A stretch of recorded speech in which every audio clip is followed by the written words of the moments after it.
ನಮಸ್ಕಾರ ವೀಕ್ಷಕರೇ. ಪ್ರಧಾನಿ ಮೋದಿಗೆ ಮತ್ತೊಂದು ಅಗ್ನಿ ಪರೀಕ್ಷೆ ಎದುರಾಗಿದೆ. ಸೆಪ್ಟೆಂಬರ್ ಹಾಗೂ ಅಕ್ಟೋಬರ್ನಲ್ಲಿ ಜಮ್ಮು ಕಾಶ್ಮೀರ ಹಾಗೂ ಹರಿಯಾಣ ಎಲೆಕ್ಷನ್ ನಡೆಯಲಿದ್ದು ಬಿಜೆಪಿ ಕತೆ ಏನಾಗಲಿದೆ ಅನ್ನೋ ಪ್ರಶ್ನೆ ಹುಟ್ಟಿದೆ. ಅಂದಹಾಗೆ ಈ ಎರಡೂ ರಾಜ್ಯಗಳ ಎಲೆಕ್ಷನ್ಗಳು ರಾಷ್ಟ್ರ ರಾಜಕಾರಣದಲ್ಲಿ ದೊಡ್ಡ ಮಟ್ಟದಲ್ಲಿ ಪರಿಣಾಮ ಬೀರಲಿವೆ ಅಂತ ವ್ಯಾಖ್ಯಾನಿಸಲಾಗ್ತಾ ಇದೆ. ಅದರಲ್ಲೂ ಪ್ರಮುಖವಾಗಿ ಮಹಾರಾಷ್ಟ್ರ ಎಲೆಕ್ಷನ್ ಮೇಲೆ ದೊಡ್ಡ ಇಂಪ್ಯಾಕ್ಟ್ ಮಾಡುತ್ತೆ ಅಂತ ಹೇಳಲಾಗ್ತಾ ಇದೆ. ಆದರೆ ದೇಶದ ಭದ್ರತೆ ವಿಚಾರದಲ್ಲಿ ಈ ಎರಡೂ ರಾಜ್ಯಗಳು ಬಿಜೆಪಿಗೆ ಬರೋದು ಬಹಳ ಮುಖ್ಯವಾಗುತ್ತೆ. ಅದಕ್ಕೆ ಕಾರಣ ಏನು ಅನ್ನೋದು ಕೂಡ ಎಲ್ಲರನ್ನೂ ಎಚ್ಚರಿಸ್ತಾ ಇದೆ. ಒಂದು ಕಡೆ ಅಲ್ಲಿನ ವಾತಾವರಣ ಸಮೀಕ್ಷೆಗಳು ಬರ್ತಾ ಇವೆ, ಇನ್ನೊಂದು ಕಡೆ ಬಿಜೆಪಿ ತನ್ನ ಕ್ಯಾಂಡಿಡೇಟ್ಗಳ ಮೊದಲ ಪಟ್ಟಿಯನ್ನ ರಿವೀಲ್ ಮಾಡ್ತಾ ಇದೆ.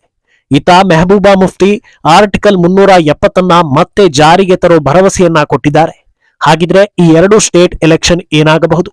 ಜನರ ನಿರ್ಧಾರ ದೇಶದ ಮೇಲೆ ಹೇಗೆ ಪರಿಣಾಮ ಬೀರುತ್ತೆ? ಇದೆಲ್ಲವನ್ನ ಒನ್ ಬೈ ಒನ್ ವಿವರಿಸ್ತಾ ಹೋಗ್ತೀವಿ. ಈ ವಿಡಿಯೋವನ್ನ ತಪ್ಪದೆ ಕೊನೆ ತನಕ ನೋಡಿ. ಅದಕ್ಕೂ ಮುನ್ನ ಮೀಡಿಯಾ ಮಾನ್ಸ್ಟರ್ ಚಾನೆಲ್ ಅನ್ನ ತಪ್ಪದೆ ಸಬ್ಸ್ಕ್ರೈಬ್ ಮಾಡಿ. ಎಸ್, ಭಾರತದಲ್ಲಿ ಅತ್ಯಂತ ಗಲಭೆ, ಗದ್ದಲ, ಭಯೋತ್ಪಾದನೆ ಇರೋ ಪ್ರದೇಶ ಯಾವುದು ಅಂದ್ರೆ ಅದು ಜಮ್ಮು ಕಾಶ್ಮೀರ.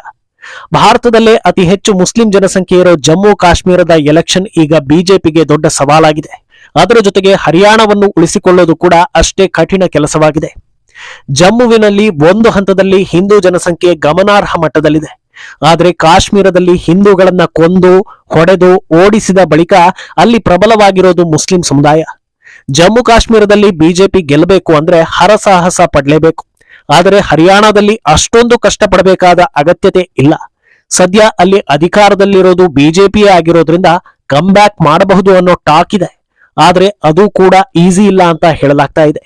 ಮೊದಲಿಗೆ ಜಮ್ಮು ಕಾಶ್ಮೀರವನ್ನ ನೋಡೋದಾದ್ರೆ, ಜಮ್ಮುವಿನಲ್ಲಿ ಈ ಬಾರಿ 2 ಲೋಕಸಭಾ ಸೀಟ್ಗಳು ಬಿಜೆಪಿಗೆ ಬಂದಿರೋದು ಕಮಲ ಪಡೆಯ ಉತ್ಸಾಹವನ್ನ ಹೆಚ್ಚಿಸಿದೆ. ಲೋಕಸಭೆಯಲ್ಲಿ ಅಳೆದು ತೂಗಿ ಒಂದಷ್ಟು ಕ್ಷೇತ್ರಗಳಲ್ಲಿ ಮಾತ್ರ ಬಿಜೆಪಿ ಕಂಟೆಸ್ಟ್ ಮಾಡಿತ್ತು.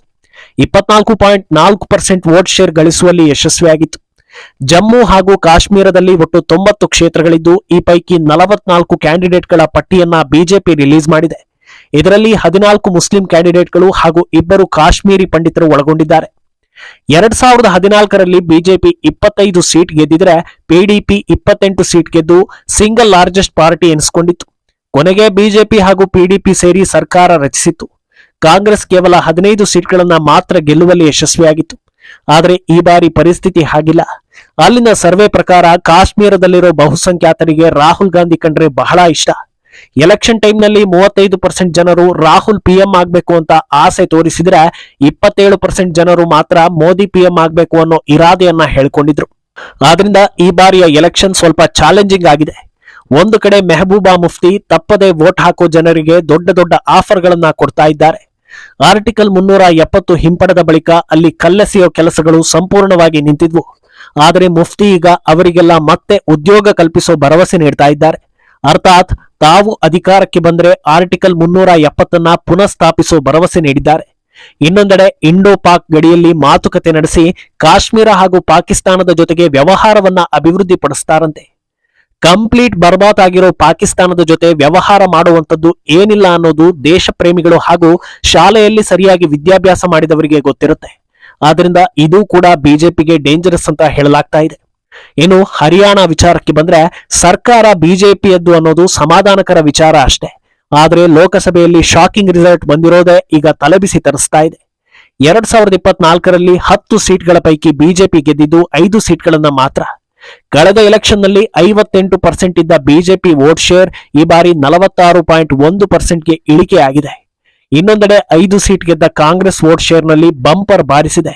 ಕಳೆದ ಬಾರಿ 28.4% ಇದ್ದ ಕಾಂಗ್ರೆಸ್ ವೋಟ್ ಶೇರ್ ಈ ಬಾರಿ 15.3% ಹೆಚ್ಚಿಸಿಕೊಳ್ಳುವ ಮೂಲಕ 43.7%ಗೆ ಬಂದು ನಿಂತಿದೆ. ಇನ್ನೊಂದು ಶಾಕಿಂಗ್ ವಿಚಾರ ಏನಂದ್ರೆ, ಕಳೆದ ಬಾರಿ ಲೋಕಸಭೆ ಬಳಿಕ ಬಂದಿದ್ದ ವಿಧಾನಸಭೆಯಲ್ಲೂ ಬಿಜೆಪಿ ಪರ್ಫಾರ್ಮೆನ್ಸ್ ಅಷ್ಟೊಂದು ಚೆನ್ನಾಗಿರಲಿಲ್ಲ. 90 ಸೀಟ್ಗಳ ಪೈಕಿ 40 ಸೀಟ್ ಮಾತ್ರ ಗೆದ್ದಿತ್ತು.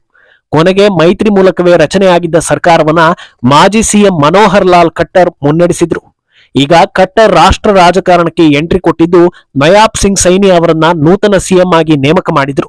ಆದರೆ ಅದಾದ ಬಳಿಕವೂ ಮತ್ತೆ ಸರ್ಕಾರದ ವಿರುದ್ಧ ಜನರಿಗೆ ಅಸಮಾಧಾನ ಶುರುವಾಗಿದೆ ಅನ್ನೋ ರಿಪೋರ್ಟ್ ಬರ್ತಾ ಇದೆ.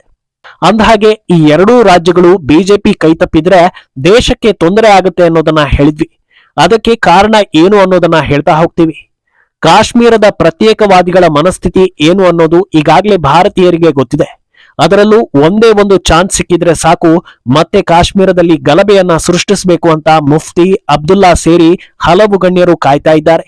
ಅಲ್ಲದೆ ಪಾಕಿಸ್ತಾನದ ಜೊತೆ ವ್ಯವಹಾರ ಅಂತ ಮುಫ್ತಿ ಬಾಯಿ ಬಿಟ್ಟು ಹೇಳಿದ್ಮೇಲೂ ಅಲ್ಲಿ ಅಧಿಕಾರ ಅವರ ಕೈಗೆ ಸಿಕ್ಕಿದ್ರೆ ವಿಧ್ವಂಸಕ ಕೃತ್ಯಕ್ಕೆ ನಾಂದಿ ಹಾಡಿದಂತಾಗುತ್ತೆ. ಏನು ಇತ್ತ ಹರಿಯಾಣ ವಿಚಾರಕ್ಕೆ ಬಂದ್ರು ಅಷ್ಟೇ. ಕಾಂಗ್ರೆಸ್ ಕೈಗೆ ಅಧಿಕಾರ ಸಿಕ್ಕಿದ್ರೆ ದೇಶದಲ್ಲಿ ಬಾಂಗ್ಲಾದಂತ ಗಲಭೆ ಏಳೋದು ಗ್ಯಾರಂಟಿ ಎನ್ನಲಾಗ್ತಾ ಇದೆ.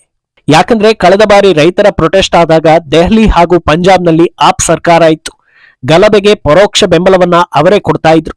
ಆದ್ರೆ ಮಧ್ಯ ಹರಿಯಾಣದಲ್ಲಿ ಬಿಜೆಪಿ ಸರ್ಕಾರ ಇದ್ದಿದ್ದೇ ಅವರಿಗೆ ಸಮಸ್ಯೆ ತಂದಿತ್ತು. ಮನೋಹರ್ ಲಾಲ್ ಖಟ್ಟರ್ ಖಡಕ್ ನಿಲುವುಗಳನ್ನ ತೆಗೆದುಕೊಳ್ಳುವ ಮೂಲಕ ದುಷ್ಕರ್ಮಿಗಳು ಪಂಜಾಬ್ನಿಂದ ದೆಹಲಿಗೆ ಕಾಲಿಡದಂತೆ ಮಾಡಿದ್ರು. ಆದ್ರೆ ಈಗ 25 ಲಕ್ಷ ಗಲಭೆಕೋರರನ್ನ ಕರೆಸ್ತೀನಿ ಅಂತ ರಾಕೇಶ್ ಟಿಕಾಯತ್ ಓಪನ್ ಸ್ಟೇಟ್ಮೆಂಟ್ ಕೊಟ್ಟಿದ್ದಾರೆ. ಕಾಂಗ್ರೆಸ್ ನಾಯಕರಂತೂ ಯಾವಾಗ ಗಲಭೆ ಎಬ್ಬಿಸೋದು ಅಂತ ತುದಿಗಾಲಲ್ಲಿ ನಿಂತು ಕಾಯ್ತಾ ಇದ್ದಾರೆ. ರಾಹುಲ್ ಗಾಂಧಿ ಪ್ರಪಂಚದಾದ್ಯಂತ ಭಾರತ ವಿರೋಧಿಗಳನ್ನೆಲ್ಲ ಮೀಟ್ ಮಾಡಿ ಪ್ಲಾನ್ ಮಾಡ್ತಾ ಇದ್ದಾರೆ ಅನ್ನೋ ಆರೋಪಗಳು ದಟ್ಟವಾಗಿವೆ. ಈಗ ಅವರ ದಾರಿ ಸುಗಮ ಆಗ್ಬೇಕು ಅಂದ್ರೆ ಹರಿಯಾಣ ಅವರ ಕೈಗೆ ಸಿಗ್ಬೇಕು. ಸದ್ಯದ ಪರಿಸ್ಥಿತಿಯಲ್ಲಿ ಎರಡೂ ರಾಜ್ಯಗಳಲ್ಲಿ ಬಿಜೆಪಿ ವಿರೋಧಿ ವಾತಾವರಣ ಇರೋದ್ರಿಂದ ದೇಶ ವಿರೋಧಿ ಕೃತ್ಯದ ಕನಸು ನನಸಾಗೋ ಸಾಧ್ಯತೆಗಳು ದಟ್ಟವಾಗಿವೆ. ಅಂದಹಾಗೆ ಬಿಜೆಪಿಯಲ್ಲಿರೋರೆಲ್ಲ ದೇವರು, ಸತ್ಪುರುಷರು ಇದ್ರೆ ಅವರ ಹಾಗೆ ಇರಬೇಕು, ಅವರಿಂದಲೇ ಜನ ಒಂದ್ ಹೊತ್ತು ಊಟ ಮಾಡ್ತಾ ಇರೋದು ಅಂತೆಲ್ಲ ಮೂರ್ಖತನದ ಮಾತಾಡೋ ಉದ್ದೇಶ ನಮಗೆ ಖಂಡಿತ ಇಲ್ಲ. ಇಂದು ಕೂಡ ಹೆಚ್ಚಿನ ಜನರು ಬಿಜೆಪಿಗೆ ಬೆಂಬಲ ಕೊಡೋದಕ್ಕೆ ಕಾರಣ ಭಾರತಕ್ಕೆ ಅಪಾಯ ತಂದಿಡೋದಿಲ್ಲ ಹಾಗೂ ಹಿಂದೂಗಳಿಗೆ ಅಪಾಯವನ್ನ ತಂದಿಡೋದಿಲ್ಲ ಅನ್ನೋ ಕಾರಣಕ್ಕೆ. ಆದ್ರೆ ಜನಸಾಮಾನ್ಯರನ್ನ ಗೆಲ್ಲೋದು ಹೇಗೆ ಅಂತ ಬಿಜೆಪಿಗೆ ಗೊತ್ತೇ ಇಲ್ಲ.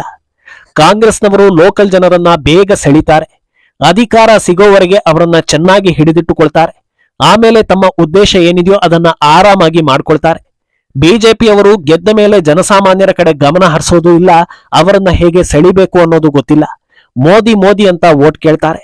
ಇಲ್ಲೇ ಬಿಜೆಪಿಗೆ ದೊಡ್ಡ ಹೊಡೆತ ಬೀಳ್ತಾ ಇರೋದು. ಈ ಬಾರಿಯೂ ಕೂಡ ಬಿಜೆಪಿ ಇಂಥ ಸಮಸ್ಯೆಗಳಿಂದಲೇ ಎರಡೂ ರಾಜ್ಯಗಳಲ್ಲಿ ವಿಫಲ ಆಗುತ್ತಾ ಅನ್ನೋ ಅನುಮಾನಗಳು ಕೂಡ ದಟ್ಟವಾಗ್ತಾ ಇದೆ. ಹಾಗಿದ್ರೆ ಬಿಜೆಪಿ ಗೆಲ್ಲೋದಕ್ಕೆ ಚಾನ್ಸೇ ಇಲ್ವಾ ಅಂತ ಕೇಳಿದ್ರೆ ಒಂದಷ್ಟು ಅಂಶಗಳು ಬಿಜೆಪಿ ಕೈ ಹಿಡಿಯೋ ಸಾಧ್ಯತೆಗಳಿವೆ. ಜಮ್ಮು ಕಾಶ್ಮೀರದಲ್ಲಿ ಗುಲಾಂ ನಬಿ ಆಜಾದ್ ತಮ್ಮ ಪಕ್ಷದ ಕ್ಯಾಂಡಿಡೇಟ್ಗಳ ಲಿಸ್ಟ್ ಬಿಟ್ಟಿದ್ದಾರೆ. ಅಲ್ಲಿ ಅವರು ಗಳಿಸೋ ಎಲ್ಲಾ ವೋಟ್ಗಳು ಪ್ರತ್ಯೇಕವಾದಿ ಪಕ್ಷಗಳು ಹಾಗೂ ಕಾಂಗ್ರೆಸ್ನಿಂದ ಬರೋದ್ರಿಂದ ಬಿಜೆಪಿಗೆ ಸ್ವಲ್ಪ ಮಟ್ಟದಲ್ಲಿ ಪ್ಲಸ್ ಆಗೋ ಸಾಧ್ಯತೆ ಇದೆ. ಒಂದು ವೇಳೆ ಗುಲಾಂ ನಬಿ ಆಜಾದ್ ಪಕ್ಷಕ್ಕೆ ದೊಡ್ಡ ಮಟ್ಟದಲ್ಲಿ ಸೀಟ್ಗಳು ಬಂದ್ರೆ ಬಿಜೆಪಿ ಮೈತ್ರಿ ಸರ್ಕಾರಕ್ಕೆ ಸಹಾಯ ಆಗಲಿದೆ. ಇತ್ತ ಹರಿಯಾಣದಲ್ಲಿ ಜಾಟ್ ಸಮುದಾಯದವರನ್ನ ಸಿಎಂ ಮಾಡಬೇಕು ಅನ್ನೋ ಬೇಡಿಕೆ ಕೇಳಿ ಬರ್ತಾ ಇದೆ. ಚುನಾವಣೆಯಲ್ಲಿ ದೊಡ್ಡ ಮಟ್ಟದಲ್ಲಿ ಆ ಸಮುದಾಯ ಇಂಪ್ಯಾಕ್ಟ್ ಮಾಡೋದ್ರಿಂದ ಅವರ ಬೇಡಿಕೆ ಈಡೇರಿದ್ರೆ ಬಿಜೆಪಿಗೆ ಪ್ಲಸ್ ಪಾಯಿಂಟ್ ಆಗೋ ಸಾಧ್ಯತೆಗಳಿವೆ. ಅಲ್ಲದೆ ಸಣ್ಣ ಪುಟ್ಟ ಆಂತರಿಕ ಸಮಸ್ಯೆಗಳನ್ನ ಈಗಲೇ ಬಗೆಹರಿಸಿಕೊಂಡು ಅಧಿಕಾರ ಇರುವಾಗಲೇ ಜನರ ನಂಬಿಕೆ ಹೆಚ್ಚಿಸೋ ಕೆಲಸಗಳನ್ನ ಮಾಡಿದ್ರೆ ಅಧಿಕಾರವನ್ನ ಉಳಿಸಿಕೊಳ್ಳೋದಕ್ಕೆ ಸಾಧ್ಯವಾಗುತ್ತೆ ಅಂತ ಹೇಳಲಾಗ್ತಾ ಇದೆ. ಇನ್ನು ಲೋಕಸಭೆ ಬಳಿಕದ ಬೈ ಎಲೆಕ್ಷನ್ಗಳಲ್ಲಿ ಬಿಜೆಪಿಗೆ ಹಿನ್ನಡೆ ಆಗಿದೆ. ಈಗ ಎರಡು ರಾಜ್ಯಗಳಲ್ಲಿ ಸೋಲಾಯಿತು ಅಂದ್ರೆ ಮೋದಿ ಪವರ್ ಕಮ್ಮಿ ಆಗಿದೆ ಅನ್ನೋದನ್ನೇ ವಿಪಕ್ಷಗಳು ಹೈಲೈಟ್ ಮಾಡ್ತಾ ಹೋಗುತ್ತವೆ. ರಾಹುಲ್ ಸೇರಿ ಅವರ ಮಿತ್ರರಿಗೆ ತಮ್ಮ ರಾಜಕೀಯ ಮಾಡೋದು ಇನ್ನಷ್ಟು ಸುಲಭ ಆಗುತ್ತೆ.